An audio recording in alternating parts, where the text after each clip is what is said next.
మౌనంగానే ఎదగమని మొక్క నీకు చెబుతుంది.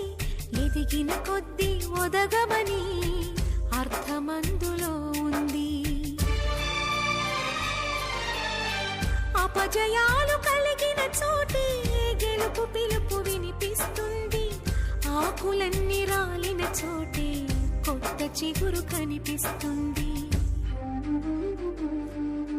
మౌనంగానే ఎదగమని మొక్క నీకు చెబుతుంది.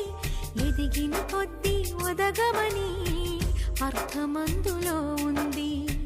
అపజయాలు కలిగిన చోటే గెలుపు పిలుపు వినిపిస్తుంది. ఆకులన్నీ రాలిన చోటే కొత్త చిగురు కనిపిస్తుంది.